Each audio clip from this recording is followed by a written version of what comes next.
Let's take, for example, the situation that happened in Canada in 2020 with the truckers. You don't have to kill your own population. You have to freeze their funds. Yeah. No cash. The most terrifying thing to me, there's several that are on the list, right, that are ways that they can fight against us, is number one, the central bank digital currency. So you've probably heard them talking about this for a little while, but digital coins, right? And I don't mean Bitcoin, I mean government-controlled digital tokens, okay, that represent our money and our wealth. The central bank digital currency, which they are arguing needs to come in for ease of transactions and smooth, economic, exchanges between banks, to fight the human traffic. That. Don't forget it. Yes, to prevent fraud and to prevent, climate change issues. All this sort of stuff, right? But what they really want to do is control you. There was this martial artist in China, a mixed martial arts guy that was going around and challenging all of these like traditional Chinese martial artists, like kung fu guys and stuff, and he beat them all up.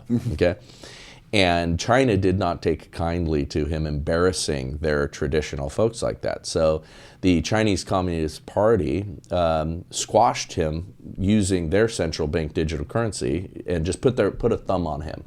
So, and there's a video of him crying in apology because what happened was he couldn't buy food from vending machines. He couldn't go on the fast trains, and he couldn't travel, and he couldn't, like, all of the little things that they just made his life every second, made his life miserable. So he just couldn't function in society.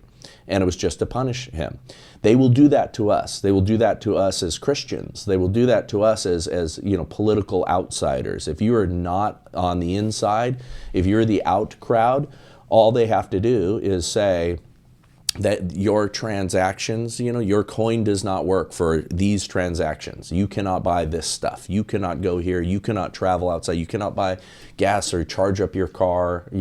All of those sort of things. It's super easy for them to do that. They just flip a switch. Because every transaction now on a credit card, it's got a code. It's got a very detailed code of what exactly you are buying. You're already monitored now, and they can do this to a certain extent, but they can't do it with impunity. But that's Marxism 101. So, for instance, let's talk climate change. They say cows burp a lot. That causes climate change. Yeah. So they say they have CBDC, central bank digital currency, and they say, listen, you can't buy beef, but you can buy insect protein. Yes, exactly. No, you've eaten too much steak this month. You've eaten too much real food this month. Your testosterone is too high. Yeah, we need to dial you back. Yeah, and that is what they are talking about already. Remember, I'm not theorizing on any of this stuff. They write this down. They tell it themselves. They tell you, because they're very proud of their ideas, this is what we are going to do. And then everybody, when it happens, they go, I can't believe this. They were telling you. They told you. Years. They've been writing this in their books. Noah Yuval Harari.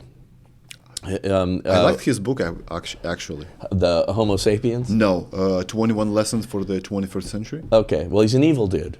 He is. And he is one of their evil masterminds. And they asked him, hey, so, the economy is changing. What are we going to do, to get people for work and different things like that? And so he's at this forum, and he's talking, and he says, yes, the question is, what are we going to do with all of the useless people? I think it will be a combination of drugs and video games. And that's what they envision. They want us to be avatars inside the Matrix. They're going to pay you UBI. But yep. Here's a bare minimum subsistence. We'll feed you, and you can sit on your computer, and we'll give you drugs. And that is really what they envision, the useless people. Because, we're going to have AI doing most of these jobs, and automated trucks for trucking, and all of those things they're moving towards. So in that book that I mentioned of Harari, he said in the book called 21 Lessons for the 21st Century. Mm-hmm. So one of the chapters was why you should give up all your info to the social media, because there is a huge advantage to this. For instance, you go on Facebook, Instagram, or X, and you see only the ads that are relatable to you. Mm-hmm. You don't see any crap. Yeah. That's why you should go as much info as you can to the course. social media companies. Yeah, give it all to us. And he's selling Yeah. very good this whole idea.